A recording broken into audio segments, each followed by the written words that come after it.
Ready হয়ে গেল আমার ব্রেকফাস্ট। চলো একবার খেয়ে তোমাদের সাথে শেয়ার করি।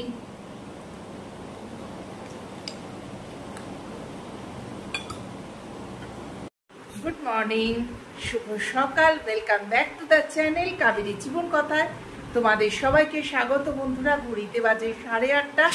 এখন আমরা একটু মর্নিং ওয়াকে যাচ্ছি, কারণ সকালে আমাদের এখানে হঠাৎ করে খুব ঠান্ডা পড়ে গেছে, মানে বেরোলেই তোমার সর্দি টর্দি বা কিছু হয়ে যাবে, সেই জন্য এখন একটু বেরোচ্ছি।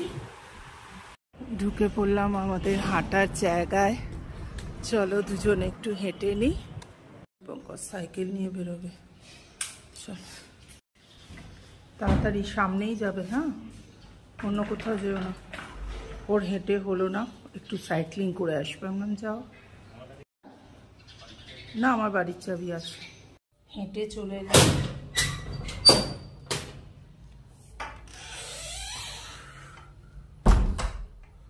পঁয়তাল্লিশ মিনিট মতো হাঁটা হলো।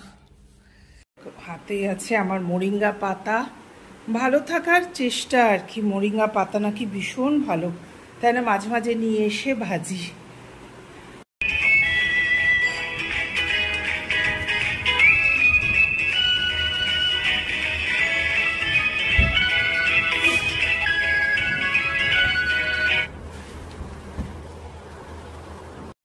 আমরা একটু বেরোবো, তাই জন্য দীপঙ্কর বলল একটু হেভি কিছু খেয়ে আমরা একটু বেরোবো। ভাত নয়, রুটি নয়, তাই ভাবলাম মাথা খাটিয়ে আজকে ব্রেকফাস্টটা এইভাবেই বানাই, তোমাদের সাথে শেয়ার করি।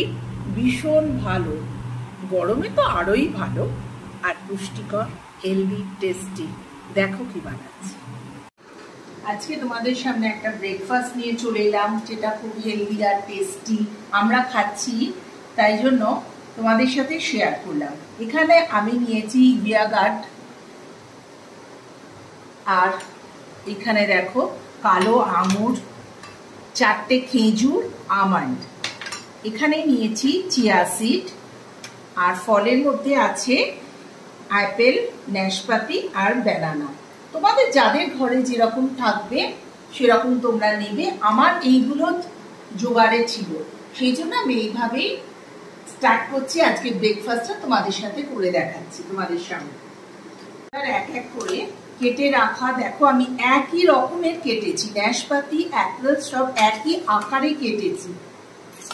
দেখতেও ভালো লাগবে, খেতেও ভালো লাগবে। এক এক করে সব ফলগুলো আমি এর মধ্যে ঢেলে দিলাম। এবার চিয়া সিডটা আছে, চিয়া সিডটাও আমি এর সাথে মিশিয়ে দিলাম।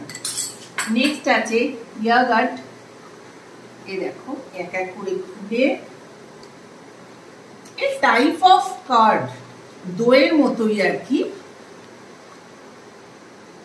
এটা একটা ফ্লেভারের, আর এটা হচ্ছে আর একটা ফ্লেভারের। আমার কাছে দুটো ফ্লেভার ছিল, তোমরা যারা খেতে চাও তারা কিন্তু এটা খেও। ইয়াগার্টটা খাওয়া ভীষণ ভালো। দেখো দেখতে কি সুন্দর হচ্ছে, একদম মনে হচ্ছে স্ট্রবেরি আইসক্রিম খাচ্ছি। এবার এক এক করে আমি সবগুলো এর সাথে মিশিয়ে দেবো, তবে খেজুরগুলো এইভাবে নয়, খেজুরগুলো আমি ছাড়িয়ে দেবো। তোমাদের কাছে যার কাছে যা ফল থাকবে সেইটা দিয়ে তোমরা বানিয়ে নেবে। এবার এর ভেতর সব উপকরণগুলো দিয়ে ভালো করে মিশিয়ে, কারণ চিয়া সিড আছে, এটাকে কিছুক্ষণ রাখতে হবে, রেখে ফ্রিজের মধ্যে রেখে দেবো। তারপর ঠান্ডা ঠান্ডা কি বলবো, দই, ফল, সবকিছু, স্যালাড, তোমরা যেভাবে যেভাবে নেবে খুব সুন্দর করে কিন্তু মেশাতে হবে। ইয়ামি ডিলিশিয়াস এক ব্রেকফাস্ট তোমাদের সামনে শেয়ার করলাম বন্ধুরা। ভালো লাগলে do like, share and subscribe my channel. বেশি বেশি করে সাবস্ক্রাইব করবে। এই পর্যন্তই রাখছি বন্ধুরা আজকের ব্লগটা। চলো খেয়ে নি, টাটা। দেখো কিন্তু